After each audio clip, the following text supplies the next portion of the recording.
6ാം ക്ലാസ്സിലെ അടിസ്ഥാന പാഠാവലിയിലെ യൂണിറ്റ് 3-ലെ 1-ാമത്തെ പാഠമാണ് ബാലലീല എന്ന ഈ കവിത. ഈ കവിത രചിച്ചിരിക്കുന്നത് ബാലാമണിയമ്മ എന്ന് പറയുന്ന കവയത്രിയാണ്. ശൈശവകാലം അഥവാ ചെറിയ കുട്ടിയായിരിക്കുന്ന സമയത്ത് കുട്ടികൾ എപ്പോഴും അമ്മയുടെ കൂടെയായിരിക്കും. എന്നാൽ ബാല്യകാലമാവുമ്പോൾ, കുറച്ചുകൂടി മുതിർന്ന പ്രായമാകുമ്പോൾ കുട്ടികൾ എന്ത് ചെയ്യും? അമ്മയുടെ അടുത്ത് നിന്ന് പുറത്തേക്കൊക്കെ കളിക്കാൻ പോകും. പാടത്തും പറമ്പിലും മണ്ണിലും ചളിയിലുമൊക്കെ കളിക്കാൻ പോകും. അങ്ങനെ ബാല്യകാലത്ത് കുട്ടികൾ കളിക്കുന്ന ആ കുസൃതികളാണ് ഈ കവിതയിൽ പറയുന്നത്. നമുക്ക് ഈ കവിതയുടെ അർത്ഥം ഒന്ന് നോക്കാം. ബാലലീല. പമ്പരം പാവയും പോരാതായി തെല്ലൂമി ngമ്പരപ്പേകാതായോലപ്പാമ്പും. പമ്പരവും പാവയും ഓലപ്പാമ്പും ഒന്നും ഇപ്പോൾ കുട്ടിക്ക് വേണ്ട. അതൊന്നും കണ്ടിട്ട് കുട്ടിക്ക് അമ്പരപ്പും അത്ഭുതവും ഒന്നുമില്ല. കാരണം എന്താണ്? കുട്ടി വലുതായിട്ടുണ്ട്. അമ്മ തൻ പൂഞ്ചേലത്തുമ്പീനി കൈവിട്ടു നമ്മൾക്കെൻ തോഴരെ പോയി കളിക്കാം. അമ്മയുടെ പൂഞ്ചേല, ആ മനോഹരമായ വസ്ത്രത്തിൻ്റെ തുമ്പിന്ന് കൈയൊക്കെ വിട്ടിട്ട് നമുക്ക് തോഴരെ എന്ന് പറഞ്ഞാൽ കൂട്ടുകാരെ പോയി കളിക്കാം. നമുക്ക് അമ്മയുടെ അടുത്ത് നിന്ന് പുറത്തേക്ക് എവിടെയെങ്കിലും പോയി കളിക്കാം. ചീറുന്നു കാറ്റടിഞ്ഞേറുന്നു കാറുകൾ, ചാറുന്നു പെയ്യുന്നു കാലവർഷം. അപ്പോൾ കാറ്റൊക്കെ ചീറി വരുന്നുണ്ട്. അതുപോലെ അതിൻ്റെ ഭാഗമായി മഴ ചാറാൻ തുടങ്ങി, മഴ പെയ്യാൻ തുടങ്ങി. അങ്ങനെ കാലവർഷം ശക്തമായി. കാലവർഷം എന്ന് പറഞ്ഞാൽ ജൂൺ മാസത്തിലൊക്കെ പെയ്യുന്ന മഴക്കാലത്തിനാണ് കാലവർഷം എന്ന് പറയുന്നത്. അപ്പോൾ മഴക്കാലം ശക്തമാവാൻ തുടങ്ങി. അടുത്ത വരി. ഇമ്മഴവെള്ളത്തിൽ പുൽകളാൽ നിർമ്മിച്ച നമ്മൾ തൻ വഞ്ചികൾ ചാഞ്ചാടട്ടെ. ഈ മഴവെള്ളത്തിൽ പുല്ലുകളാൽ നിർമ്മിച്ച, പുല്ലുകൊണ്ട് നിർമ്മിച്ച നമ്മൾ തൻ വഞ്ചികൾ, നമ്മളുടെ വഞ്ചികൾ അല്ലെങ്കിൽ തോണികൾ ചാഞ്ചാടട്ടെ, നമ്മളുടെ വഞ്ചികൾ അങ്ങനെ കളിക്കട്ടെ എന്നാണ് പറയുന്നത്. ഒപ്പമീ നീർക്കുത്തിലോടിയും വീണും പേർത്തൊച്ചയിട്ടാവൂ നാം വീണ്ടും വീണ്ടും. അതിൻ്റെ കൂടെ നമ്മൾ ഈ വെള്ളത്തിൽ, നീർ എന്ന് പറഞ്ഞാൽ വെള്ളം, ആ വെള്ളം ഒലിക്കുന്നതിൻ്റെ കൂടെ നമ്മൾ ഓടിക്കളിച്ച് വീണ് ഒച്ചയിട്ട് കളിക്കണമെന്നാണ് പറയുന്നത്. ആ മഴവെള്ളത്തിൽ നമുക്ക് ഓടിക്കളിച്ച് വീഴണം, എന്നിട്ട് ഒച്ചയിട്ട് ആർക്കണം എന്നൊക്കെയാണ് പറയുന്നത്. അടുത്ത വരി. ഇക്കൊടുങ്കാറ്റോലി നമ്മൾ തന്നാർപ്പാലാണുൽക്കടമാവതെന്നാരറിയും. അപ്പോൾ ഈ കൊടുങ്കാറ്റൊലി, ഈ കാറ്റിൻ്റെ ശബ്ദം നമ്മൾ തന്നെ ആർപ്പാലാണ് ഉൽക്കടമാവതെന്ന് ആരറിയും. നമ്മളുടെ ആർപ്പ് വിളികൾ കൊണ്ടാണ്. ഉൽക്കടമാവുക എന്ന് പറഞ്ഞാൽ വർദ്ധിക്കുക, ശബ്ദം കൂടുക. അപ്പോൾ ഈ കൊടുങ്കാറ്റിൻ്റെ ശബ്ദമൊക്കെ കൂടുതൽ ശബ്ദമായി മാറുന്നത് എന്തുകൊണ്ടാണ്? ഈ നമ്മളുടെ ആർപ്പ് വിളികൾ കൊണ്ടാണ്, അതായത് കുട്ടികളുടെ ആർപ്പ് വിളികൾ കൊണ്ടാണ് എന്നാണ് പറയുന്നത്. അടുത്ത വരി. ഓതുന്നു വൃദ്ധന്മാർ ചേറ്റിൽ കളിക്കാവിൻ പൈതങ്ങളർത്ഥമില്ല മൊഴിയിൽ.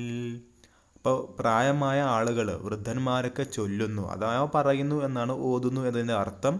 ചേറ്റിൽ കളിക്കാവിൻ പൈതങ്ങ്, നിങ്ങൾ ചേറിലും ചളിയിലൊന്നും കളിക്കരുത് കുട്ടികളെ. പൈതങ്ങളെ എന്ന് പറഞ്ഞാൽ കുട്ടികളെ എന്നാണ് അർത്ഥം. അർത്ഥമില്ല ആ മൊഴിയിൽ. അവരങ്ങനെയൊക്കെ പറയും, അതിലൊന്നും വലിയ കാര്യമില്ല, അതിൽ അർത്ഥമില്ല എന്നാണ് കുട്ടികൾ പറയുന്നത്.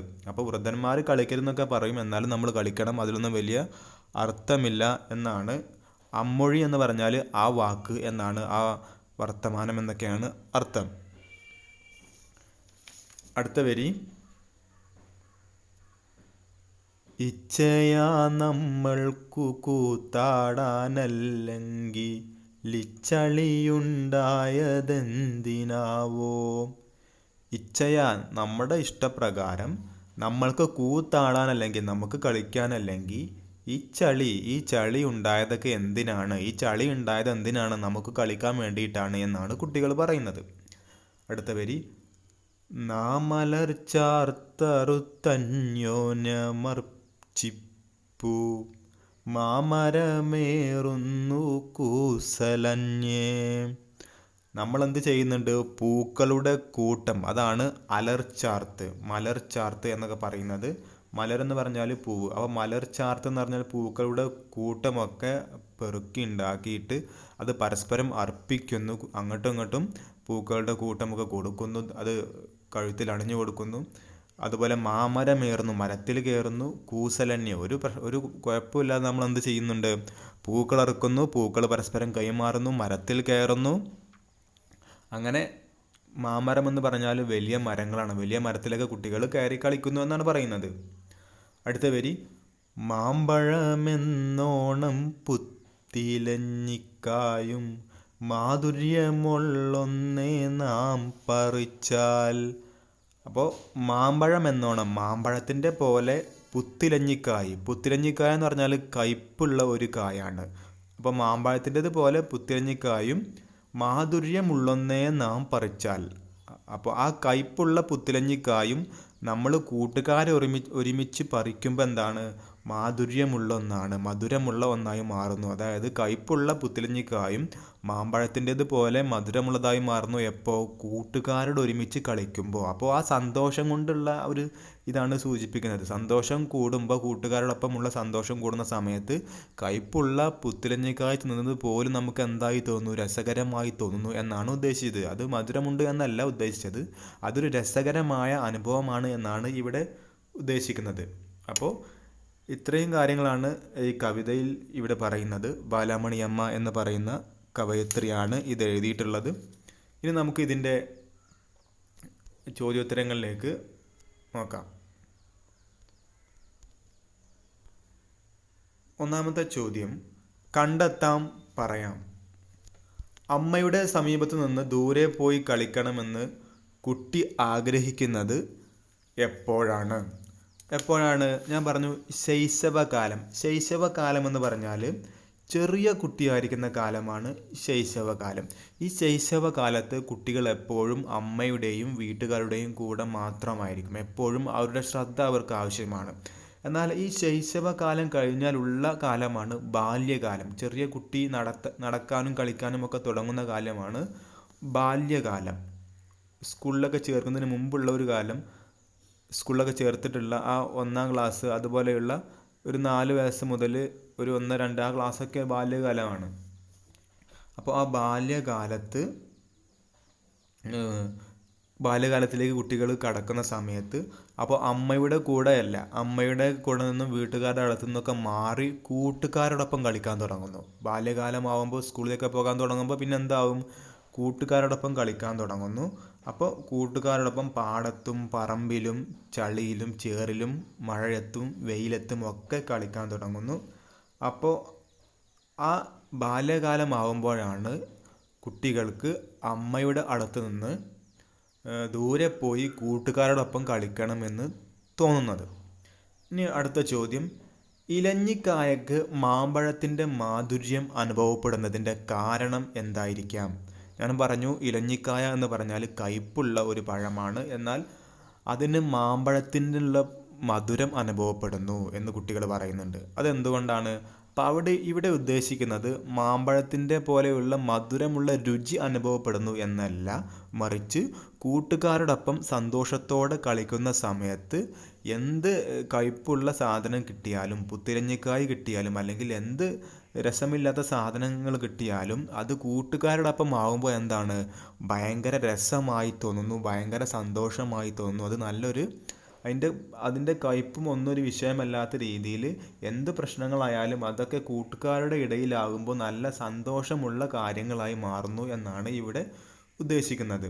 അപ്പോൾ കൂട്ടുകാരുണ്ടെങ്കിൽ എന്ത് കയ്പുള്ള സാധനങ്ങളും എന്ത് പ്രശ്നങ്ങളായാലും അത് സന്തോഷമുള്ള അനുഭവങ്ങളായി മാറുന്നു എന്നാണ് ഇവിടെ ഉദ്ദേശിക്കുന്നത്. അടുത്തത് കാവ്യഭംഗി. ചീറുന്നു കാറ്റടിഞ്ഞേറുന്നു കാറുകൾ, ചാറുന്നു പെയ്യുന്നു കാലവർഷം. വരികളുടെ ആകർഷകത്വത്തിന് കാരണമെന്ത്? ഇതുപോലെയുള്ള വരികൾ കണ്ടെത്തി അവതരിപ്പിക്കൂ. അപ്പോൾ ഇവിടെ ഈ വരികളുടെ ഭംഗിക്ക് അല്ലെങ്കിൽ ആകർഷകത്വത്തിന് കാരണം വാക്കുകളുടെ ആവർത്തനമുണ്ട്. ഉദാഹരണമായി ചീറുന്നു, ചാറുന്നു, കാറ്റടിഞ്ഞേറുന്നു, പെയ്യുന്നു, അങ്ങനെ ഒക്കെ ഒരേ രീതിയിലാണ് ഇതിൻ്റെ ആവർത്തനം വരുന്നത്. അതുപോലെ തന്നെ ശബ്ദങ്ങൾ ഒരുപാട് വരുന്നു. കാറുകൾ എന്നതിന് വരുന്നു, കാ എന്ന അക്ഷരം 2-3 പ്രാവശ്യം വരുന്നുണ്ട്. കാലവർഷം, കാറുകൾ, കാറ്റടിഞ്ഞേറുന്നു, ചീറുന്നു, ചാറുന്നു, പെയ്യുന്നു, ഇങ്ങനെയുള്ള ഒരേ രീതിയിലുള്ള ശബ്ദങ്ങൾ വരുന്നു, അക്ഷരങ്ങൾ വരുന്നു. ഇതൊക്കെ ഈ കവിതയെ ആകർഷകമാക്കുന്നു. ഇത് ഒരു മഴ പെയ്യുന്ന ഒരു അനുഭവം. ചീറുന്നു, കാറ്റടിഞ്ഞേറുന്നു, ചാറുന്നു, പെയ്യുന്നു എന്നൊക്കെ പറയുമ്പോൾ നമുക്ക് മഴ പെയ്യുന്ന ഒരു അനുഭവം കിട്ടുന്നത് പോലെ നമുക്ക് തോന്നുന്നു. ഇതുപോലെയുള്ള വേറെ വരികളാണ് ഇമ്മഴ വെള്ളത്തിൽ പുൽകളാൽ നിർമ്മിച്ച നമ്മൾ തൻ വഞ്ചികൾ ചാഞ്ചാടട്ടെ. അതും ഒരു രസമുള്ള വരിയാണ്. വഞ്ചി, ചാഞ്ചാടട്ടെ, ഇതൊക്കെ 2 അക്ഷരങ്ങളൊക്കെ വരുന്നുണ്ട്. അതുപോലെ തന്നെ വേറെയും വരികളുണ്ട്. മറ്റൊരു വരിയാണ് മാമ്പഴമെന്നോണം പുത്തിലഞ്ഞിക്കായും മാധുര്യമുള്ളൊന്നേ നാം പറിച്ചാൽ. അപ്പോൾ ഇതിലും മാമ്പഴമെന്നോണം എന്നത് ആദ്യത്തെ വരി, മാധുര്യമുള്ളൊന്നേ രണ്ടാമത്തെ വരി. അപ്പോൾ അങ്ങനെയുള്ള ഒരേ അക്ഷരങ്ങളൊക്കെ വരുമ്പോൾ കവിതയ്ക്ക് ഒരു ഭംഗി കിട്ടുന്നു. ഇനി അടുത്ത ചോദ്യം, ചൊല്ലാം രസിക്കാം. കുട്ടികൾ മഴവെള്ളത്തിൽ കളിക്കുന്നത് വർണ്ണിച്ചിരിക്കുന്ന ഭാഗം കണ്ടെത്തി വായിച്ച് അവതരിപ്പിക്കൂ. ആ ഭാഗമാണ് ഇമ്മഴ വെള്ളത്തിൽ പുൽകളാൽ നിർമ്മിച്ച നമ്മൾ തൻ വഞ്ചികൾ ചാഞ്ചാടട്ടെ. ഒപ്പമീ നീർക്കുത്തിലോടിയും വീണും പേർത്തൊച്ചയിട്ടാവൂ നാം വീണ്ടും വീണ്ടും. ഇച്ഛയാ നമ്മൾക്കു കൂത്താടാനല്ലെങ്കിൽ ലിച്ചളിയുണ്ടായതെന്തിനാവോ. അപ്പോൾ ഈ മഴവെള്ളത്തിൽ നമ്മൾ പുല്ലുകൊണ്ട് നിർമ്മിച്ച നമ്മുടെ തോണികളും വഞ്ചികളും ഒക്കെ ഒഴുകി കളിക്കട്ടെ. അതുപോലെ ഈ മഴവെള്ളം ഒലിക്കുന്ന ഈ നീർക്കുത്ത് എന്ന് പറഞ്ഞാൽ ഒലിക്കുന്ന ഈ നീർക്കുത്തിൽ വീണും ഉരുണ്ടും നമുക്ക് ചാടി കളിക്കാം. എന്നിട്ട് നമുക്ക് ഒച്ചയുണ്ടാക്കാം ഒക്കെ. അങ്ങനെ നമുക്ക് ഒച്ചയിട്ട് ഈ ചളിവെള്ളത്തിൽ കളിക്കാമെന്നൊക്കെ പറയുന്നത്. പിന്നെ പറയുന്നത് നമുക്ക് നമ്മളുടെ ഇഷ്ടപ്രകാരം കളിക്കാൻ അല്ലെങ്കിൽ പിന്നെ എന്തിനാണ് ഈ ചളിയൊക്കെ ഇവിടെ ഉള്ളത്, ഇവിടെ ഉണ്ടാക്കിയിരിക്കുന്നത് എന്നൊരു ചോദ്യമുണ്ട്. ഇനി അടുത്ത ചോദ്യം, താളവ്യത്യാസം കണ്ടെത്താം. ഈ 4 വരികൾ കൊടുത്തിട്ടുണ്ട്. ഈ ഓരോന്നിൻ്റെയും രീതി അല്ലെങ്കിൽ താളത്തിലുള്ള വ്യത്യാസം കണ്ടെത്താനാണ്. നമുക്കൊന്ന് നോക്കാം. ഒന്നാമത്തേത്, പമ്പരം പാവയും പോരാതായി തെല്ലൂമി ngമ്പരപ്പേകാതായോലപ്പാമ്പും. അടുത്തത്, പാലാഴിത്തൂ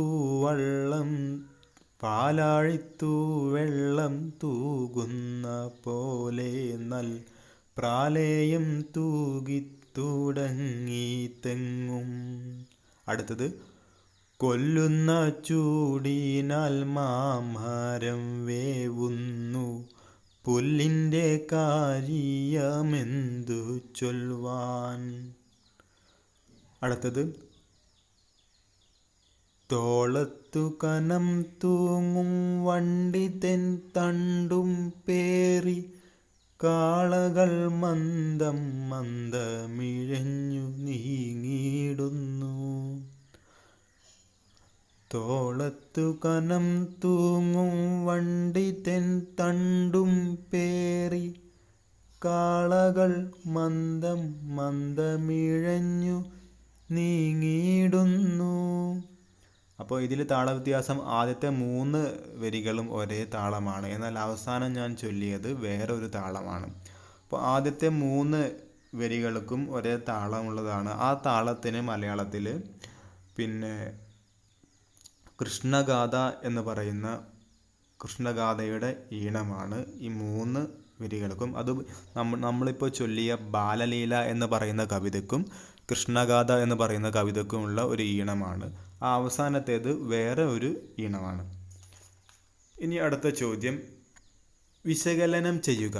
ഈ കവിത സ്വാതന്ത്ര്യത്തിൻ്റെ മാധുര്യത്തെയാണ് വർണ്ണിക്കുന്നത്. ഈ പ്രസ്താവനയോട് നിങ്ങൾ യോജിക്കുന്നുണ്ടോ? കവിതാ ഭാഗം വിശകലനം ചെയ്ത് കുറിപ്പ് തയ്യാറാക്കുക. തീർച്ചയായും നമ്മൾ യോജിക്കുന്നുണ്ട്. കാരണം കുട്ടികൾ അമ്മയുടെയും വീട്ടുകാരുടെയും അടുത്തു നിന്ന് പുറത്തു പോയി കളിക്കാനുള്ള ഒരു സ്വാതന്ത്ര്യം, അവകാശം നേടുകയാണ്. കാരണം അതുവരെ കുട്ടി ചെറുതായിരുന്നു, കുട്ടിക്ക് അമ്മ ഭക്ഷണം കൊടുക്കണം, അപ്പോൾ ഏത് സമയത്തും അമ്മ നോക്കണം. എന്നാൽ കുട്ടി ബാല്യകാലമായ സമയത്ത് സ്കൂളിലൊക്കെ പോകാൻ തുടങ്ങി. ആ സമയത്ത് കുട്ടിക്ക് സ്വാതന്ത്ര്യത്തോടുള്ള ആഗ്രഹമുണ്ട്. കൂട്ടുകാരോടൊപ്പം പുറത്തു പോയി പാടത്തും പറമ്പിലും ചേറിലും ചളിയിലും മരത്തിൽ കയറാനും മണ്ണിൽ കളിക്കാനും ഒക്കെയുള്ള ആഗ്രഹമുണ്ട്. അപ്പോൾ ആ ആഗ്രഹം പൂർത്തിയാക്കാനുള്ള ഒരു ശ്രമമാണ് ഈ കവിതയിൽ കാണുന്നത്. അപ്പോൾ ഇതെന്തിനുള്ള ആഗ്രഹമാണ്? സ്വാതന്ത്ര്യത്തെക്കുറിച്ചാണ് പറയുന്നത്. കുട്ടിക്ക് പുറത്ത് പോയി കളിക്കാനുള്ള സ്വാതന്ത്ര്യത്തെക്കുറിച്ചാണ് ഈ കവിതയിൽ വർണ്ണിക്കുന്നത്. അപ്പോൾ സ്വാതന്ത്ര്യം കിട്ടിക്കഴിഞ്ഞാൽ കുട്ടികൾക്ക് ഇഷ്ടം പോലെ മരത്തിലും ചളിയിലും വെള്ളത്തിലും പാടത്തും പറമ്പിലും മണ്ണിലും എല്ലാം കളിക്കാൻ സാധിക്കും എന്നാണ് പറയുന്നത്. അതുകൊണ്ടാണ് ഈ കവിതയിൽ അമ്മയുടെ പൂഞ്ചേല മനോഹരമായ വസ്ത്രമൊക്കെ വിട്ടിട്ട് അമ്മയുടെ അടുത്തുനിന്ന് മാറിയിട്ട് നമുക്ക് പിന്നെ കൂട്ടുകാരോടൊപ്പം കളിക്കാൻ പോകാം എന്ന് കവയിത്രി പറയുന്നത്. അതുപോലെ തന്നെ ചളിവെള്ളത്തിലൊക്കെ നമുക്ക് കളിക്കണം. മുതിർന്ന ആളുകൾ നമ്മളോട് പറയും ചളിവെള്ളത്തിൽ കളിക്കരുത്. അവർ പറഞ്ഞോട്ടെ, അതിലൊന്നും വലിയ കാര്യമില്ല. കാരണം നമുക്ക് കളിക്കാനാണ് ഈ ചളിയൊക്കെ ഇവിടെ ഉണ്ടാക്കിയിട്ടുള്ളത് എന്നാണ് കുട്ടികൾ പറയുന്നത്. അതുപോലെ നമുക്ക് മഴ പെയ്യുമ്പോൾ ആ മഴവെള്ളത്തിൽ കളിക്കണം. അതുപോലെ കാറ്റിൻ്റെ ഒച്ചയോടൊപ്പം നമുക്കും അലറി വിളിക്കണം. എന്നിട്ട് നല്ല ശബ്ദമുണ്ടാക്കണം. മരത്തിൽ കയറണം. പരസ്പരം പൂക്കളറുത്ത് വലിയ കൂട്ടമാക്കി മലർച്ചാർത്താക്കിയിട്ട് പരസ്പരം അർപ്പിക്കണം എന്നൊക്കെയാണ് ഇവർ പറയുന്നത്, കുട്ടികൾ പറയുന്നത്. ഇതൊക്കെയാണ് ഈ കവിതയിലൂടെ പറയുന്നത്. അപ്പോൾ ഇത്തരം കുട്ടികളുടെ സ്വതന്ത്രമായ കളികളൊക്കെയാണ് ഈ കവിതയിൽ പ്രോത്സാഹിപ്പിക്കുന്നത്. അതുകൊണ്ട് തന്നെ ഈ കവിത സ്വാതന്ത്ര്യത്തിൻ്റെ മാധുര്യത്തെയും മഹത്വത്തെയും അതിൻ്റെ ഗുണങ്ങളെയും ഒക്കെയാണ് നമുക്ക് കാണിച്ചു തരുന്നത്. അപ്പോൾ കുട്ടികൾക്ക് ചെറുപ്രായത്തിൽ ഈ ബാല്യകാലത്തിൽ ഇങ്ങനെ കളിക്കാനൊക്കെ അവസരം കിട്ടിക്കഴിഞ്ഞാൽ അവരെന്ത് ചെയ്യും? അവർ പ്രകൃതിയുമായി, മണ്ണുമായി, മരങ്ങളുമായി, കിളികളുമായി, പക്ഷികളുമായി, മൃഗങ്ങളുമായി ഒക്കെ അവർ ഇണങ്ങും.